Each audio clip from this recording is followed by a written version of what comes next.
Bueno, en la última clase, hacia el final, habíamos visto las características del vector aceleración con algunos ejemplos. Les había dicho, por ejemplo, imagínense que tengo un movimiento rectilíneo, esta sería la trayectoria, donde el cuerpo que se mueve va cada vez más rápido. Entonces les había demostrado con la definición de la aceleración que, por ejemplo, imagínense que el cuerpo se mueve de izquierda a derecha, que la velocidad apunta hacia la derecha, es un vector, apunta hacia la derecha, y que la aceleración, que también es un vector, apunta en el mismo sentido que la velocidad. Después les dije, bueno, imagínense ahora que de vuelta la trayectoria es una recta, pero va cada vez más lento, o sea, cada vez más despacio. En ese caso, ¿sí? Imagínense que el cuerpo se mueve de vuelta de izquierda a derecha, la velocidad apunta hacia la derecha. Ahora la aceleración es un vector que apunta en sentido opuesto a la velocidad. ¿Sí? Fíjense que la aceleración por sí sola no dice si el cuerpo va cada vez más rápido o cada vez más lento. Lo que importa es el sentido de la aceleración respecto de la velocidad. Después les dije, bueno, imagínense ahora que el movimiento no es rectilíneo, sino que es una circunferencia, es un movimiento circular con rapidez constante. Les recuerdo que la rapidez es el módulo de la velocidad. Sí, si viene el módulo de la velocidad, bueno, acá les hice un dibujito de la trayectoria, que es una circunferencia de radio r. Supongan que el cuerpo se mueve en sentido horario, les podría haber dibujado al revés, la explicación no cambia. Que la rapidez sea constante, o sea que el módulo de la velocidad sea constante, no significa que la aceleración sea cero. ¿Sí? ¿Por qué? Bueno, porque la velocidad es un vector. A medida que el cuerpo se mueve en la trayectoria, este vector siempre es tangente a la trayectoria y va cambiando porque cambian sus componentes. Por más que el largo del vector sea constante, no significa que la variación del vector sea cero, o sea, la aceleración no va a ser cero. Les había hecho un dibujito para mostrarles que la aceleración es normal al vector velocidad en un punto, como lo dibujé acá, y se puede demostrar, la demostración no es tan complicada, pero yo no la hice, se puede demostrar que el módulo de la aceleración en este caso es la velocidad al cuadrado, el módulo de la velocidad al cuadrado dividido el radio de la circunferencia. Cuando una partícula se mueve con velocidad constante, la única componente de la aceleración es la que dibujé acá. Y después les había dicho, bueno, ¿qué pasa si tengo un movimiento que ahora es circular, pero ya no es más con rapidez constante? O sea, va cada vez más rápido. Lo que va a pasar es que voy a tener una mezcla de este caso con el caso este de acá, ¿sí? Voy a tener dos componentes de la aceleración, ¿sí? Ahora la velocidad va a ir cambiando, por ejemplo, la velocidad que es un vector, bueno, por un lado siempre va a ser tangente a la trayectoria, o sea, va a cambiar porque va a ir girando la velocidad, porque el vector velocidad es tangente a la trayectoria. Y por otro lado, el módulo de la velocidad, ¿sí? El vector velocidad va aumentando cada vez más rápido. Entonces lo que voy a tener es como una mezcla de este caso y este caso de acá. Voy a tener una componente tangencial de la aceleración que apunta en el mismo sentido que la velocidad, tal como lo expresé acá. Y después voy a tener una componente normal de la aceleración por el solo hecho de que la partícula se está moviendo en una circunferencia. La suma, la aceleración es la suma vectorial de la componente tangencial y de la componente normal, ¿sí? En mi dibujito sería el vector suma que dibujé acá. ¿Qué pasa si ahora tengo lo mismo, solamente que el cuerpo se mueve cada vez más despacio? Bueno, va a ser algo parecido, solamente que ahora la componente tangencial de la aceleración va a apuntar en sentido opuesto a la velocidad, ¿sí? Sería una especie de mezcla entre lo que pasa acá y lo que pasa acá, ¿sí? Imagínense que el cuerpo se mueve en sentido horario, ¿sí? La velocidad es tangente a la trayectoria, es el vector que dibujé acá, y la aceleración tangencial se opone a la velocidad, tiene sentido opuesto a la velocidad. Voy a tener la componente normal por el solo hecho de que la partícula se está moviendo en una circunferencia, entonces el vector velocidad va a cambiar, ¿sí? Porque va a girar siempre y siempre es tangente a la trayectoria. Y después voy a tener una componente tangencial por el solo hecho de que la velocidad va a su módulo, es cada vez más chiquitito. La aceleración va a ser la suma vectorial de la componente tangencial y la normal, que es lo que dibujé acá. ¿Qué pasa si ahora tengo un movimiento en general? O sea, ya no es más la trayectoria una circunferencia. Imagínense que la trayectoria es la curva que dibujé acá. El cuerpo se mueve, ¿sí?, viniendo desde la izquierda, así. Bueno, puedo hacer este mismo análisis para cada punto de la trayectoria, ¿sí? Imagínense que la partícula pasa en un instante particular por este punto de acá, ¿sí? Entonces, instantáneamente puedo pensar que el cuerpo está girando alrededor de una circunferencia de radio r, donde esta circunferencia va a ser la circunferencia que mejor aproxima a la trayectoria en este punto particular, ¿sí? Por ejemplo, si hiciera lo mismo en un punto por acá, la circunferencia que aproxima a la trayectoria, por ejemplo, en este punto de acá, bueno, va a ser, pienso o me imagino, esto es para la explicación, me imagino cuál es la circunferencia que mejor aproxima a la trayectoria en este punto y sería algo como esto, ¿sí? El radio de la circunferencia que mejor aproxima la trayectoria en cada punto va cambiando dependiendo de cómo se vaya curvando la trayectoria. Por ejemplo, acá la trayectoria no es tan curva, por eso el radio de la circunferencia es más grande, por ejemplo, que acá, en el punto este de acá, ¿sí? Entonces, les decía, uno puede hacer el mismo análisis que hizo antes para cada punto de la trayectoria. Dependiendo si en un punto particular la partícula va cada vez más rápido, cada vez más lento, voy a tener una componente tangencial de la aceleración apuntando en el mismo sentido que la velocidad o en sentido opuesto. Acá imagínense que va cada vez más rápido.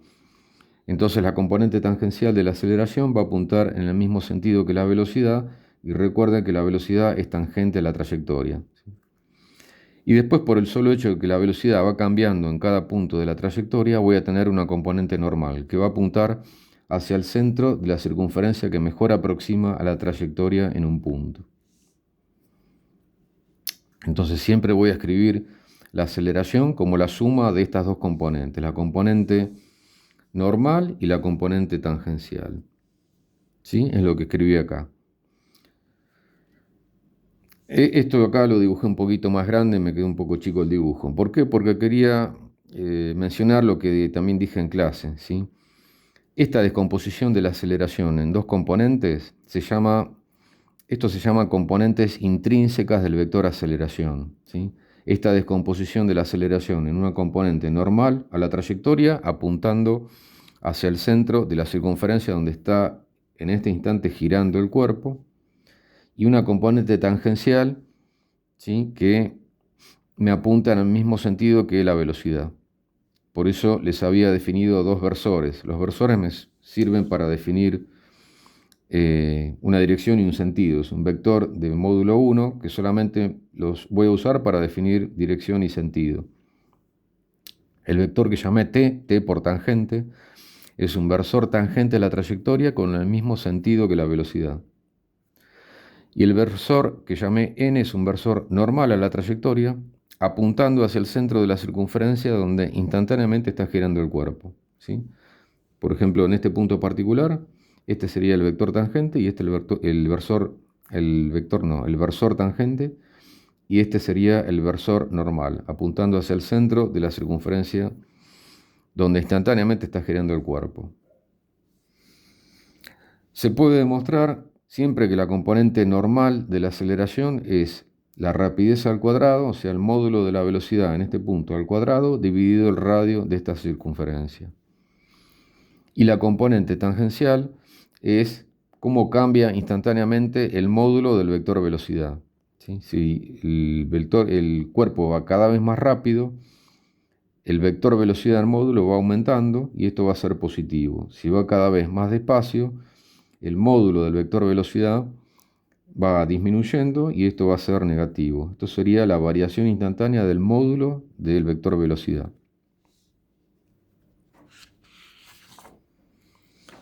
Bueno, y acá les puse, siempre voy a poder descomponer la aceleración en dos componentes. La componente tangencial de la aceleración, ¿sí? Como su nombre lo dice, es tangente a la trayectoria e indica cómo está cambiando el módulo de la velocidad en ese instante. Si el cuerpo avanza cada vez más rápido, apunta en el mismo sentido que la velocidad. Si avanza cada vez más despacio, apunta en sentido opuesto. Y la componente normal de la aceleración, a su vez, es perpendicular a la trayectoria y a la velocidad, ¿sí? Porque la velocidad es tangente a la trayectoria, y apunta hacia el centro de la circunferencia donde instantáneamente está girando el cuerpo.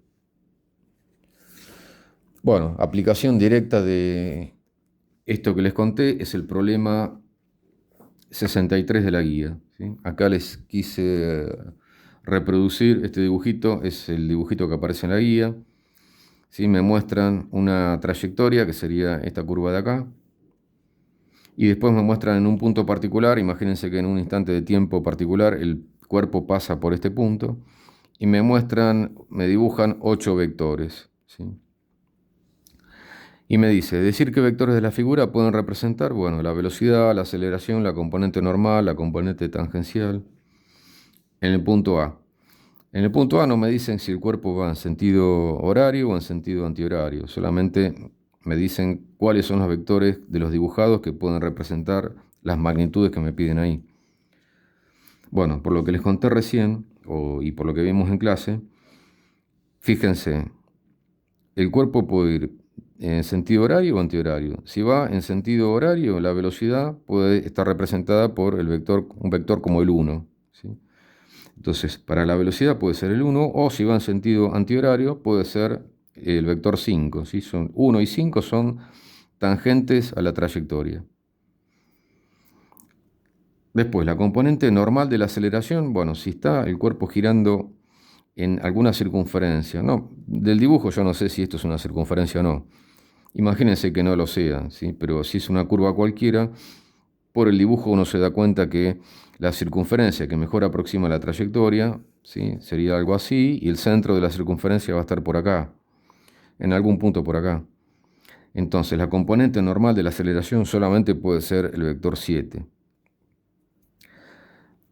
La componente tangencial de la aceleración, bueno, va a depender para qué lado vaya el cuerpo, ¿sí? O para allá, y también va a depender si va cada vez más rápido o más lento. Pero como es la componente tangencial, solamente puede ser el vector 1 o el vector 5. ¿Sí? Y después la aceleración. Bueno, la aceleración es la suma de la componente normal y la tangencial. Supongan que hago la suma del vector 7 y el 1. El 7 y el 1 va a ser el vector, imagínense que es el vector 8 que está dibujado acá. Bueno, la aceleración va a poder estar representada por el vector 8, o si la aceleración tangencial es el 5, la suma de 7 y 5. La suma de 7 y 5 es el vector 6. También puede ser el caso que vimos hace un ratito, en el cual la velocidad es constante. Si la velocidad es constante, sí, la única componente de la aceleración es la normal, así que la aceleración también puede estar representada por el vector 7, ¿sí? Si la aceleración tangencial es 0, porque el cuerpo avanza con velocidad constante, con rapidez constante, ¿sí? La aceleración va a apuntar hacia el centro donde está girando el cuerpo en este instante, y puede ser el vector 7. Y después en el punto B dice lo mismo que en el punto A, pero ahora me da un poquito más de información. Dice, si el movimiento es retardado, o sea, retardado significa que va cada vez más lento, ¿sí? Se va frenando. Y el sentido de desplazamiento es de izquierda a derecha, ¿sí? O sea, va así. Entonces, si va de izquierda a derecha, yo sé que la velocidad ahora no puede ser 5, tiene que ser 1. La aceleración normal va a ser de vuelta el vector 7, ¿sí? Y después, bueno, la aceleración, fíjense, si es retardado,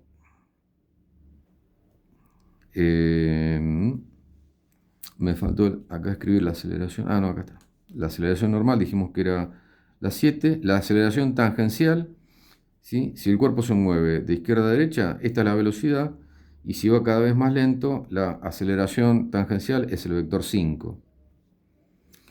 Bueno, la suma del vector de la componente normal de la aceleración, o sea, el 7 más el 5, que es la tangencial, es el vector 6. Bueno, con esto finalizamos lo que les quería decir de coordenadas intrínsecas.